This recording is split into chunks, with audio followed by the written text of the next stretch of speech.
Class Pre-9 Subject English B, Lecture number 12, Part 1, Comprehension Passage number 11 and 12. And along with that, we will also do in this lecture Future Perfect Continuous Tense.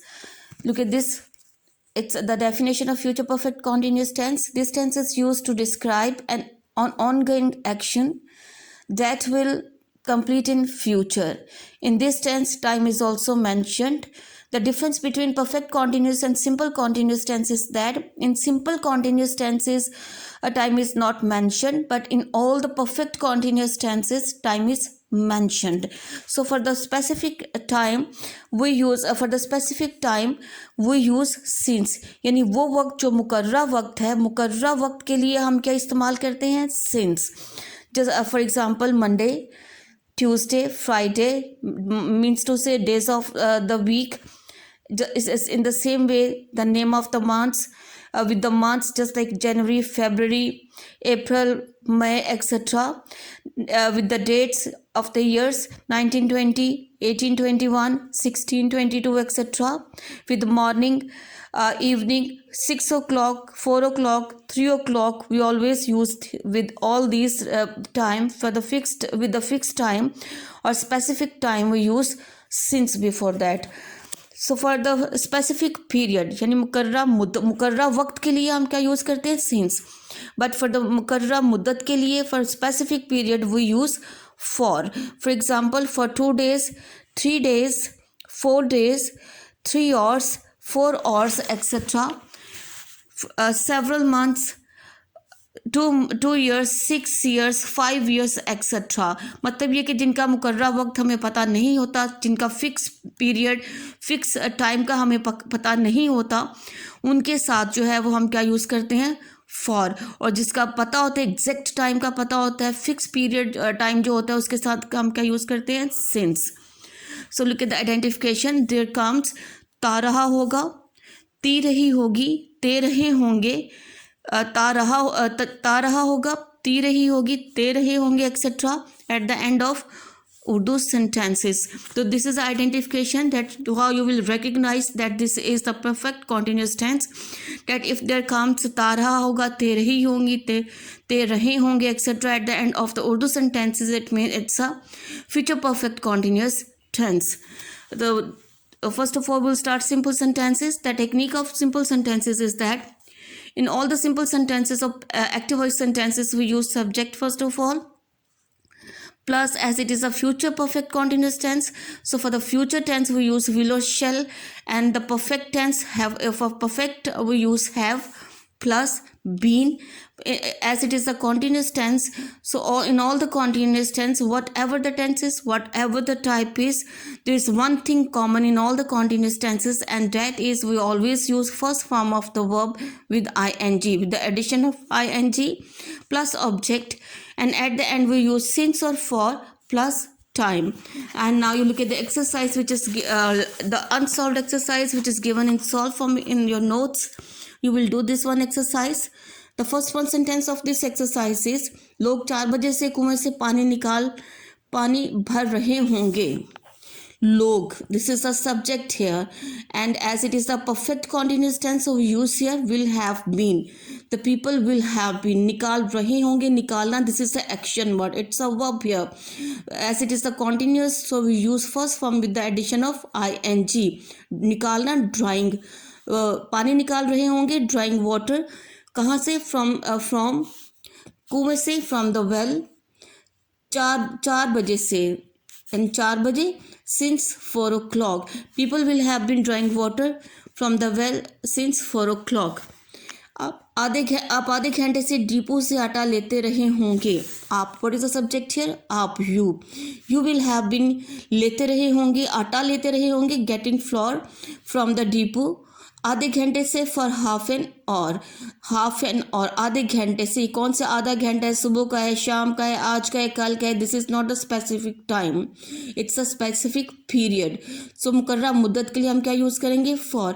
अगर मुकर्रा वक्त होता जैसे 1 बजे से, 2 बजे से, 3 बजे से, तो फिर हम क्या यूज़ करना था यहाँ पे? सिंस. तालिब इल्म 3 घंटे से पर्चा हल करते रहे होंगे. तालिब इल्म तालब इल्म subject students will have been हल करना सॉल्विंग पेपर पर्चा paper the students will have been solving the paper 3 घंटे से for 3 o'clock।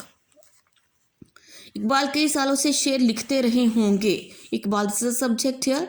Iqbal will have been लिखते रहे होंगे, लिखना राइटिंग। शेर की इंग्लिश क्या होती है? Verses. Will have been writing verses कई सालों से फॉर मैनी ईयर्स। खिलाड़ी 1 घंटे से हॉकी खेलते रहे होंगे। खिलाड़ी the players will have been खेलते रहे होंगे प्लेइंग हॉकी 1 घंटे से फॉर एन और। 1 घंटे के लिए हम कभी 1 और नहीं लिखते, हमेशा क्या लिखेंगे? एन और, फॉर एन और। लोगों की अक्सरियत 1982 से इस कानून की मुखालफत करती रही होगी। लोगों की अक्सरियत मेजॉरिटी, माइनॉरिटी कहते हैं अकलियत को, और अक्सरियत को हम क्या कहेंगे? मेजॉरिटी।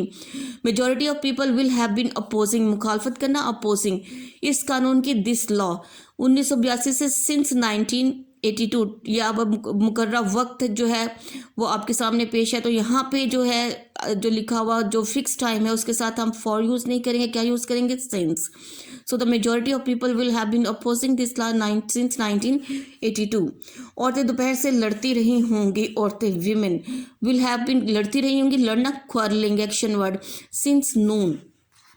तुम 15 मार्च से दहम का इम्तिहान लेते रहे होगे। तुम यू विल हैव बीन लेते रहे होगे giving the matriculation examination since 15th of March। 15 मार्च से 15th of March।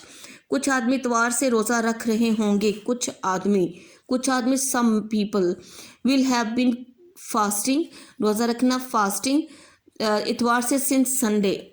नेक आदमी 2 घंटे से दुआ मांग रहा होगा। नेक आदमी the pious man will have been praying, दुआ मांगना प्रेइंग 2 घंटे से for 2 hours।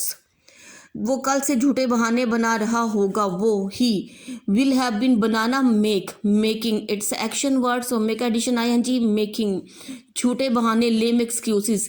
He will have been making lame excuses कल से सिंस यस्टरडे। लड़के सुबह से दरिया में तैरते रहे होंगे। लड़के बॉयज विल हैव बीन तैरते रहे होंगे swimming in the river since morning. लड़कियां सितंबर से स्वेटर बुनती रही होंगी। लड़कियां गर्ल्स विल हैव बीन बुनना knitting, girls will have been knitting sweaters since सितंबर। हम 15 मिनट से चाय तैयार करते रहे होंगे। हम we with I and we always use shall, we shall have been चाय तैयार करना, चाय बनाना मेकिंग टी 15 मिनट से फॉर 15 minutes। मदारी 5 बजे से तमाशा दिखाता रहा होगा। मदारी the juggler will have been performing tricks since 5 o'clock। So look at here at the end of all the Urdu sentences here which one identification are used here? You look at here ते रहे पानी भर रहे होंगे। at the end of the sentences लेते रहे होंगे, ते रहे होंगे, ते रहे होंगे, ते रहे होंगे, ते टी रही होगी। इसी तरह देखिए आगे सारे ते रहे होंगे। All these identifications are given over here which shows that what is this, and time is also mentioned in this sentence. So one thing is most common when at the end of the sentences there is ता रहा होगा, ते रहे होंगे, ते रही होगी along with the time which is mentioned in such type of the sentences. It shows that what is this, the type of this sentence. The type of this sentence, it is a future perfect continuous tense. So you have to learn and write down, you have to learn that by heart, and then you have to write down that exercise on your neat notebook 8 class. Assalamu alaikum class P9, subject English B, lecture number 12 part 2, comprehension passage number 11 and 12 we will do in part 2 of lecture number 12. Now you open at your board composition, look at here. This is the unsolved paragraph comprehension passage number 11. There was once a man whose doctor gave him a medicine. कि एक दफ़ा एक आदमी था whose doctor, जिसके doctor ने gave him, उसको दिया, medicine दवाई दी जिसको, which was quite black, जिसका रंग क्या था? बहुत ज़्यादा स्याह काला था। His servant, उसका जो नौकर था, who was illiterate here mean जो अनपढ़ था, made a mistake, उससे गलती हो गई, उसने गलती की, and poured out और उंडेल दिया a dose of ink, स्याही की खुराक को, in place of the drug, दवाई की बजाय स्याही उंडेल दी। He gave it to his master, he gave it, उसने इसको दिया, टू हिज मास्टर, अपने मालिक को, हु ड्रैंक इट, जो कि इसको पी गया। After the patient had taken the dose of it, after the patient मरीज, जब मरीज के हैड टेकन पीने के बाद, the dose of the ink, ये जो स्याही की खुराक को पीने के बाद, द सर्वेंट, नौकर ने, समहाउ, किसी न किसी तरह, रियलाइज्ड हिज मिस्टेक, किसी न किसी तरह उसको अपनी गलती का एहसास हुआ। रियलाइज्ड मीन एहसास हुआ, हिज मिस्टेक, अपनी गलती का। ही रैन बैक, वो भाग के गया वापस, टू हिज मास्टर, अपने मालिक के पास, एंड सेड, और उससे कहा, sir I have given you, मैंने आपको दिया है, अ डोज ऑफ इंक, स्याही की खुराक, इंस्टेड ऑफ द मेडिसिन, दवाई की बजाय मैंने आपको इंक दे दी है। As both were equally black, as, क्योंकि बोथ, दोनों जो थी, वर इक्वली ब्लैक, एक ही तरह से काली थी, एक ही जैसी। What should be done now, अब क्या करना चाहिए हमें। द मास्टर रिप्लाइड सॉफ्टली, बड़ी नरमी से रिप्लाइड, मास्टर ने जवाब दिया, नाउ गिव मी, कि अब मुझे दो, अ पीस, एक टुकड़ा, और ब्लॉटिंग पेपर का, टू स्वेलो, निगलने के लिए, कि निगलने के लिए अब मुझे ब्लॉटिंग पेपर का एक टुकड़ा दो। तो question which are given here related to that paragraph, the number 1 is what was the colour of the ink medicine, and what did the servant give to his master, when did the servant come to know of his mistake, and what did the servant do, what did the master say to his servant. So these are total 5 questions. You are to read that paragraph, students, comprehensively, comprehend the paragraph first of all, then you are to find out the answer of that questions which are given below from within that paragraph, and then you have to write down only that question answers on your neat notebook. Number 12 paragraph you look at here. There lived a monkey in a forest, के एक monkey रहता था, बंदर रहता था, कहाँ पे, forest में, जंगल में। One day he was going about, वो जा रहा था, in search of, तलाश में, और फूड, खुराक की तलाश में जा रहा था। As he was very hungry, भूखा, वो बहुत भूखा था। At last, आखिरकार, he entered the house of a farmer, वो दाखिल हुआ घर में एक किसान के। There was nobody in the house, घर में कोई शख्स नहीं था। The monkey found hard vessel, बंदर को मिली एक हार्ड वेसल, मतलब एक बहुत सख्त सुराही सी मिली उसको। विद अ नैरो ओपनिंग, जिसका मुंह ऊपर से बहुत नैरो था, तंग था। He put his hand into it, उसने अपना हाथ इसके अंदर डाला। It had grains in it, उसके हाथ में क्या थे, दाने थे, ग्रेन्स मीन दाने थे। ही टुक अ हैंडफुल ऑफ दिस, उसने मुट्ठी भर ली इन दानों से। एंड ट्राइड, और कोशिश की, to pull his hand out, अपना हाथ बाहर निकालने की कोशिश की।